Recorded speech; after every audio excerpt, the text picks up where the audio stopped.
I came to office determined to get us through one of the toughest periods in the nation's history. We have. And good evening, New Mexico. That was just a small snippet of President Joe Biden delivering his third State of the Union address in Washington tonight. Now, during his speech, the president delivered a strong message to many of America's discontented voters as he campaigns, of course, for a second term. Also, two New Mexico brothers were among those in attendance tonight at the State of the Union address. They're actually Marines who are still living and working in our state, and they shared the purpose of that trip with our very own Tommy Lopez. So, Tommy, what took them out to D.C. tonight? They wanted to support one of their best friends, a sitting congressman who invited them, and they wanted to represent New Mexico. This is John and Cheston Bailon sitting on either side of their close friend, Arizona Congressman Ruben Gallego. Their family, really, and they were his guests in D.C. They attended tonight's State of the Union address, quite the honor. They knew Representative Gallego, who they simply call Ruben, before his big job. Not much has changed, actually. He's actually a real person. They were there for his swearing in. The two Native American Marines are from the Navajo Nation and are now working at Sandia National Labs. They downplayed their resume to me. We're like the native Forrest Gumps. We just end up in these places and we're just like, all right, cool. The native Forrest Gumps. They invited me and the ping pong team to visit the White House. So I went again. Just the two guys from New Mexico, just in the big city. Right.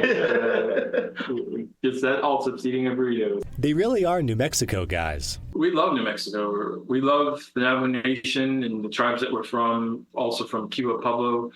They're in our nation's capital for two reasons: to represent New Mexico. Our family, as we say, has been there for many moons. And to honor the friends they've lost. Live up to that unspoken kind of commitment to our friends that we're going to do our best in lives. Those tragedies happened in a war overseas in 2005. We're very, very honored to be here.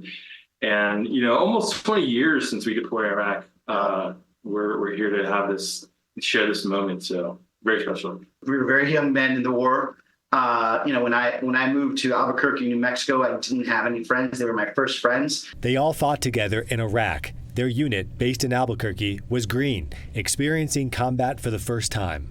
It was special in that way because we kind of had growing pains together. Yeah. So we lost a lot of good friends on that deployment. So it was very organic in that way. Until they got back, they say they didn't realize how much they had really gone through. Sharing those stories post-deployment has really built a closer bond between us.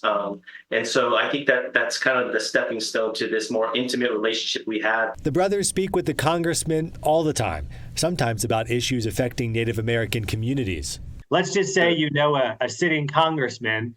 For the sake of discussion, is there anything you would get across to that person? Anything you would say, maybe try to get in their ear and talk about an issue that's important to you?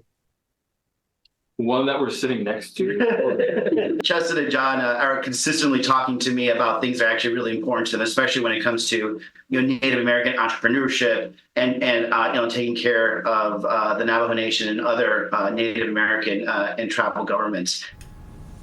The Bailon brothers there have a very proud mother in New Mexico. She gave us the heads up that they'd be in D.C. tonight. We are very thankful to Mom tonight for helping us with this story. Tommy, thank you so much.